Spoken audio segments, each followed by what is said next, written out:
행위로 구원을 얻는다라고 말하는 종교가 있습니다. 첫째, 카톨릭 교회는 믿음과 행위가 모두 구원에 필수적이라고 가르칩니다. 그런데 문제는 무게중심을 예수 그리스도에 대한 믿음이기보다는 선행에 둡니다.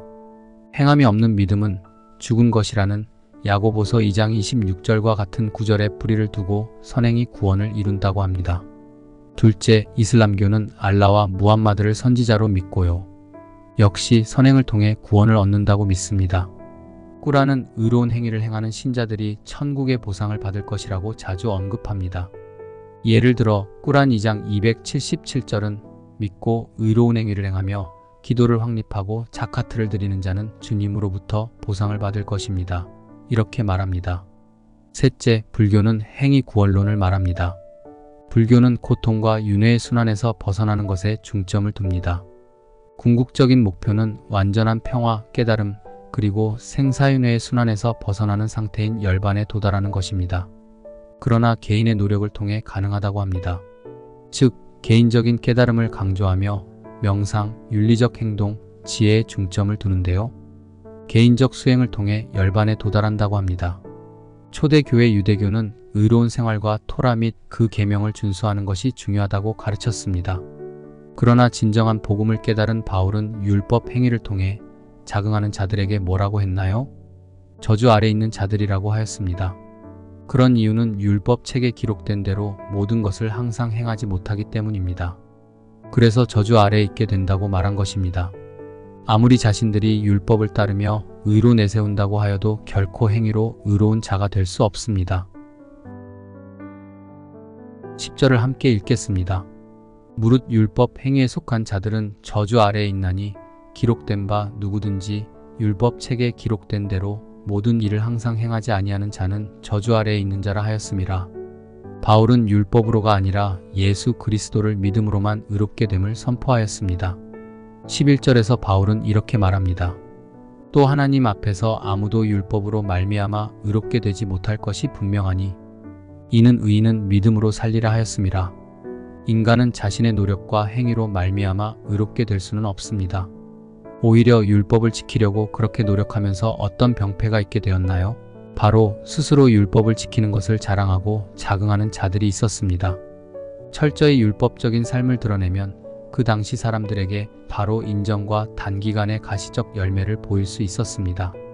상당히 종교적인 모습으로 믿음을 드러내고 칭찬받을 수 있었습니다. 그러나 믿음의 삶은 어떻습니까? 단기간 가시적으로 눈에 확 보이지 않습니다. 실패한 것 같습니다.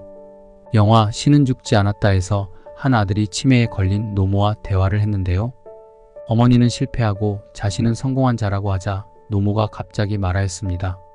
성공에 단 열매는 사탄이 빠져나가지 못하도록 하는 미끼란다.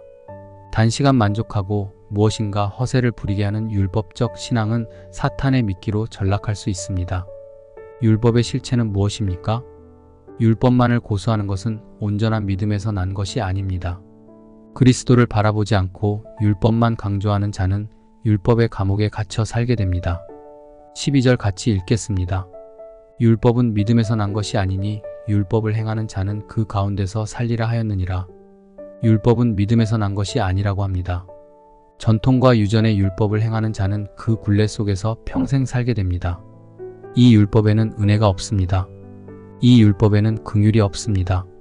이 율법에는 속량이 없습니다. 그래서 오히려 사람을 죽이고 굴레 씌우는 도구로 전락할 수 있습니다. 법도 율법처럼 사람을 죽일 수 있습니다. 한 책이 출간되게 되었는데요. 그 내용은 이렇습니다. 장 칼라스의 가족은 카톨릭으로 개종한 장남을 제외하고 모두 크리스천이었습니다. 그런데 장남 마르크 아투안이 자살을 하였습니다. 카톨릭이 주류였던 당시 프로테스탄트 가족들이 죽였다고 판단되어 고소당했습니다. 고문 중에도 자신이 장 칼라스를 죽이지 않았다고 했습니다. 그러나 다른 아들들은 자신들이 죽였다고 거짓 자백을 하였습니다. 결국 아버지 장 칼라스는 사형을 당했습니다.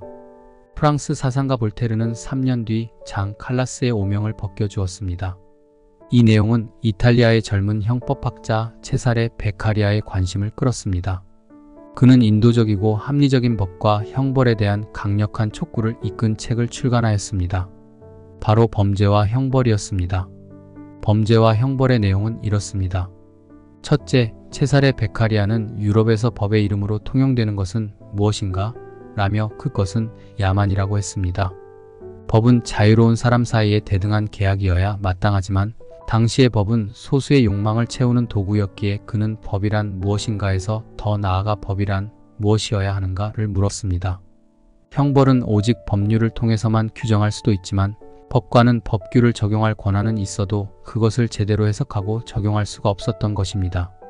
둘째, 베카리아는 그렇다면 형벌의 목적은 무엇인가? 라고 하였을 때 형벌의 1차적 목적은 범죄로 인해 손상된 사회 전체의 선과 이익을 회복하는 데 있다고 보았습니다. 셋째, 베카리아는 범죄를 예방하는 가장 효과적인 방법은 형벌의 잔혹성에 있지 않고 정확성에 있다고 주장하였습니다. 이러한 주장은 고문과 사형 폐지라고 하였습니다. 범죄와 형벌처럼 그리스도께서 이 땅에 오셔서 모든 사람을 율법의 저주 아래에서 생명 구속의 법으로 속량하려고 하셨습니다.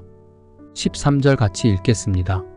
그리스도께서 우리를 위하여 저주를 받은 바 되사 율법의 저주에서 우리를 속량하셨으니 기록된 바 나무에 달린 자마다 저주 아래에 있는 자라 하였음이라. 율법이 우리를 죄에서 속량할 수 없습니다. 어느 누구도 우리를 중독에서 자유하게 할 수 없습니다. 분명히 우리를 자유하게 하실 분은 예수님밖에 없습니다. 우리가 두려움 속에서 죄를 덜 지을 수 있지만 우리가 믿음이 장성한 분량에 더 성숙한 성도로 자라게 하시는 분은 바로 예수님이십니다. 예수님을 믿고 사는 것은 단지 죄를 덜 짓는 단계가 아니라 성령 하나님의 약속을 받게 하려 하심이었습니다. 14절입니다. 이는 그리스도 예수 안에서 아브라함의 복이 이방인에게 미치게 하고 또 우리로 하여금 믿음으로 말미암아 성령의 약속을 받게 하려 함이라. 율법으로는 성령님의 약속을 받지 못합니다. 율법은 우리를 약속의 자녀가 되지 못하게 합니다. 그러나 성령님의 약속은 예수 그리스도를 통해 구원을 받고 회복을 받게 합니다. 하나님과의 회복, 지체와의 회복, 자연 만물과의 회복을 경험하게 합니다. 이런 약속은 율법을 통해서 나온 것이 아니라 하나님의 약속에서 난 것입니다. 18절 말씀입니다.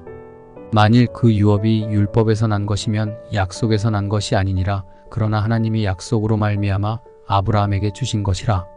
주님, 제가 율법적 사람이 되어 무엇인가를 드러내고 증명하려는 종교인이 아니라 예수 그리스도를 믿어 성령 하나님의 약속을 누리고 살아가게 하옵소서. 오늘 말씀 중 받은 도전 혹 은혜는 무엇인가요? 눈을 감고 잠시 개인적으로 기도하겠습니다.